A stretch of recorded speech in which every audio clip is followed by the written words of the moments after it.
Isang mapagpalang umaga po sa bawat isa sa atin. Nais ko rin po kayong batiin dahil nakapala po ako ngayon ng Merry Christmas. Nakakalungkot po isipin na pangatlong linggo na po ngayon na hindi po natin pagkikita-kita. Sasama-sama ang pagtitipon-tipon dito sa simbahan para kapulihan ng Diyos na makapagpapalihan. Ngunit naniniwala naman po ako na ibinuhos muli ng Panginoon na kanyang nagpumama na pagpapala. At ito rin po ang daan na ginamit ng Diyos para ibukas ang mga opportunities sa inyong mga tahanan tuwing home services, tuwing linggo, tuwing prayer meetings kada Miyerkules. At alam ko pong marami po ngayong mga natutunan muli sa loob po ng 3 linggo na hindi po natin pagkikita-kita at patuloy pa rin po kayong lumalagong spiritually. Pero naniniwala din po ako na sa susunod pong linggo, November 29, lolobin po ng Panginoon, magkikita po tayo dito sa simbahan at sama-sama tayo magpupuri sa Kanya. At paalala lamang po sa November 29, yan po ang ating Missions Memorial Service. At ito po ay araw na kung saan aalalahanin po natin ang ating mga yumaong pastor, mga faithful members, at maging ang ating mga kapamilya, baby man yan, kabataan man yan, kung matandaan na sila ay kumain. Kaya kita-kits po tayo sa linggo para sama-sama po tayo sa ating pong pagtulungan. Ngayong buwan po ng Nobyembre ay National Missions Month. Naipaliwanag po sa atin sa mga nakaraang mensahe kung ano po ba ang mission natin bilang mga anak ng Diyos. Naipaliwanag din po sa atin kung paano po tayo makakatulong o makakasuporta sa gawain ng missions local and abroad. At yun po ay sa pamamagitan ng pagbibigay. At nakakatuwa po dahil na-apply po natin ito kaagad. Dahil nung nakaraang linggo lamang po, tinugon natin ang hamon ng Diyos para tumulong sa mga typhoon victims sa Isabela. Ganoon din po ang ginawa natin nating mga kapatiran na nagbigay ng ayuda sa mga nalangaw na members dito po sa Labayong, lalo na po sa Crusher, Bukidnon, sa Barrio area. Kaya I salute you po. Congratulations for having a generous heart sa ginawa po ninyo na pagtulong sa gawaing misyon, sa pagsuporta sa gawaing misyon ng Panginoon dito sa lupa. Nawa ibalik po ni Lord ang siksik, liglig at umaapang na pagpapala ko sa inyo. Hindi ko na po papatagalin ang ating pong mensahe sa araw na ito. Matatagpuan po sa Romans chapter 13 verses 11 to 14. At ito po ang sinabi niya, gawin ninyo ito dahil alam ninyong panahon na upang gumising kayo. Ang pagliligtas sa atin ay higit nang malapit ngayon kaysa noong tayo'y unang sumampalataya sa Panginoon. Namamaalam na ang gabi at malapit ng lumiwanag. Layuan na natin ang lahat ng masasamang gawain at italaga natin ang ating sarili sa paggawa ng mabuti. Mamuhay tayo sa liwanag at huwag gugulin ang panahon sa magulong pagsasaya at paglalasing, kalaswaan at kahalayan sa alitan at inggitan. Ang Panginoong Hesukristo ang paghariin ninyo sa inyong buhay at huwag ninyong sundin ang mga hilig ng laman. Title po ng mensahe ng Diyos sa oras na ito ay Agree kayo. Ayan. Or gising na. Mayroon pong isang nanay na makulit na ginigising ang kanyang anak para magsimba. Ngunit itong anak naman ay nagtutulog-tulugan at ayaw bumangon. Kaya lalong nagalit ang nanay. Anak, gising na! Linggo ngayon. Magsisimba tayo. Alam niyo kung anong sagot ng anak? Sabi niya, Nay, ayaw mo magsimba ngayon.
kinakailangan ngayon ay hindi lamang po para sa mga pastor, kundi ito po ay para sa lahat.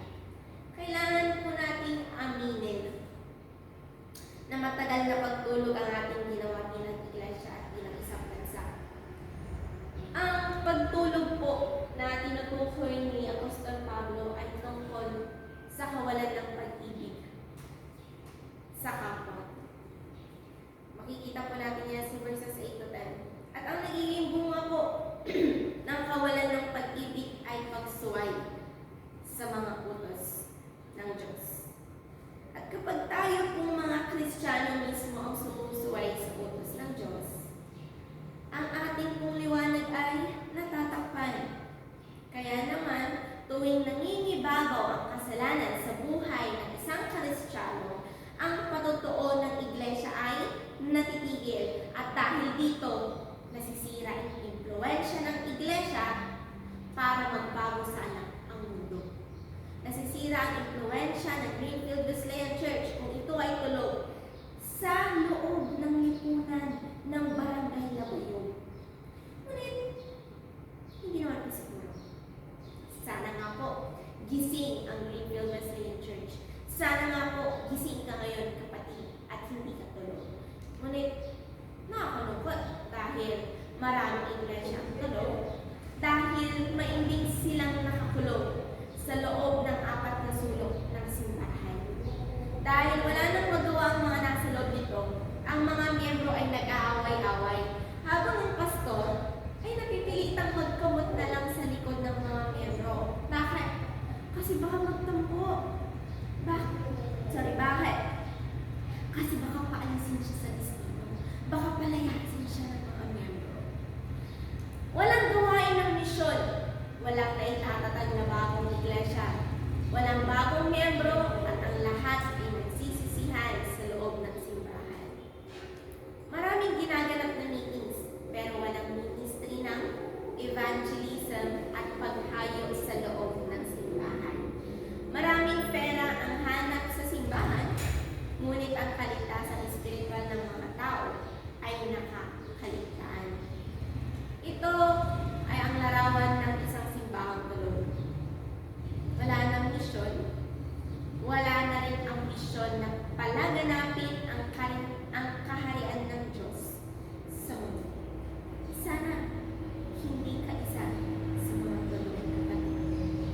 Sana gising ka sa oras na ito, bukas, at hanggang sa huling hinihan. Kailangan ng paggising dahil panahon na wika ng apostol. At aaralin natin ito kung bakit. Unang rason,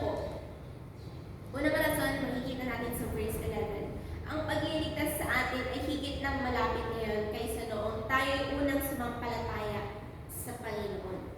Sinasabi ng apostol na kailangan natin unawain ang takbo ng panahon dahil ang araw po ng pagliligtas ay malapit na. Pagkatapos natin tanggapin ang personal na kaligtasan sa pamamagitan ng pananampalataya sa Panginoong Jesus, hindi po makakabuti kung mananatili tayo sa dating antas ng ating pagkakristyano at walang paglago sa ating buhay espiritual. Sabi nga po sa Hebrews chapter 6 verse 1, pagkatapos nating tanggapin ang personal na kaligtasan sa pamamagitan ng pananampalataya sa Panginoong Jesus, hindi po makakabuti kung mananatili tayo sa dating antas ng ating pagkakristyano at walang paglago sa ating buhay espiritual.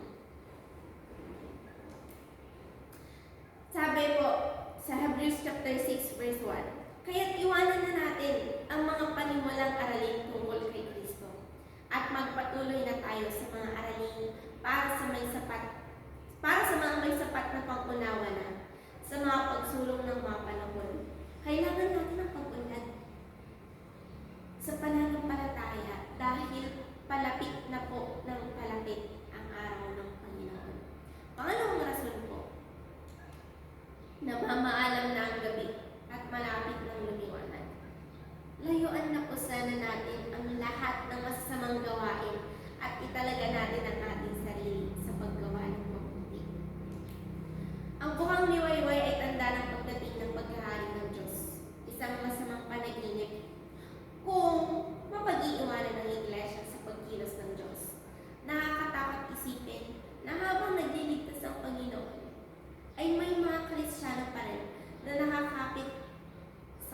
kasalanan sa halip na gumagawa ng kabutihan.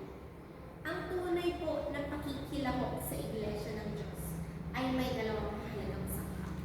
Una, intentional at aktibong paglayo sa lahat ng masamang gawain. Kahit ang Biblia po nagsasabing dapat sawayin o resist ang diablo. Ang bawat Kristiyano ay dapat maging aktibo sa pagkikibaka sa kasalanan. Ang kasalanan ay hindi aalisin kung iiwasan lamang. Ito po ay kailangang labanan. Pangalawa po, italaga natin ang sarili sa paggawa ng mabuti. Ang talatang ito ay malinaw na tuntunin tulad ng payo ni John Wesley sa mga Methodist Christians. Sabi niya po, hindi papasa ang mga Kristiyanong walang aktibong pakikilahok sa gawain ng Diyos. There is no Christian holiness without social holiness.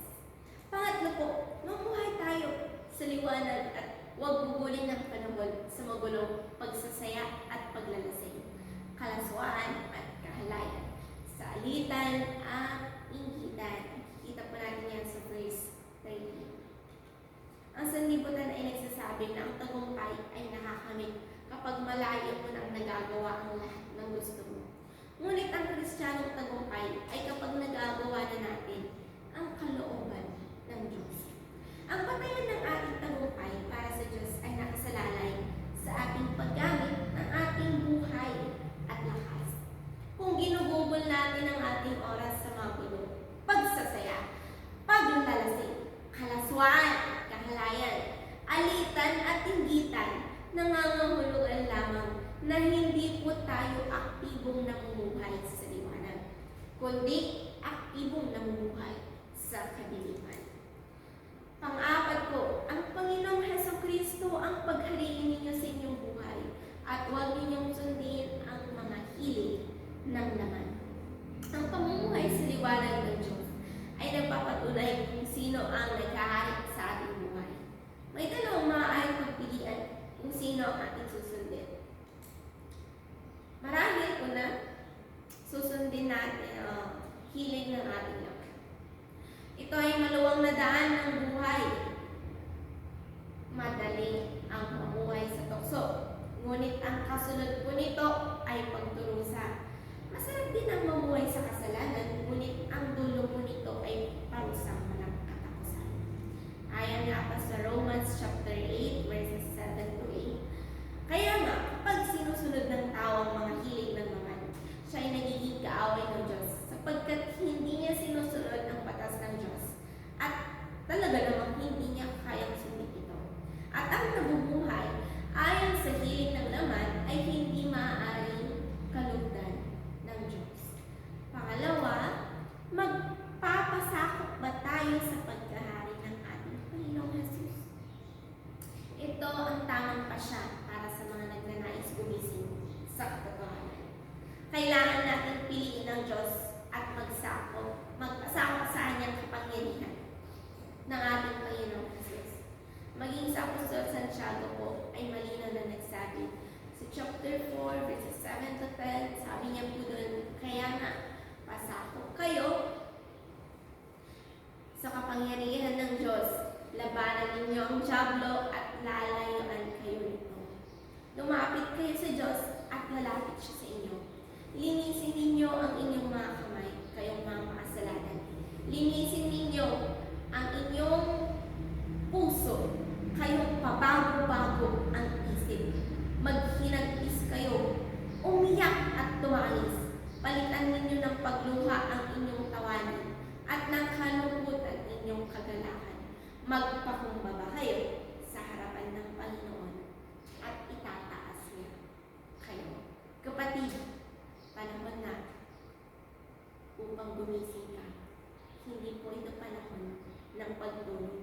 Kundi humayo ka, tumulong ka, magbigay ka at sumuporta sa gawain ng misyon ng Diyos. To God be all the highest praises.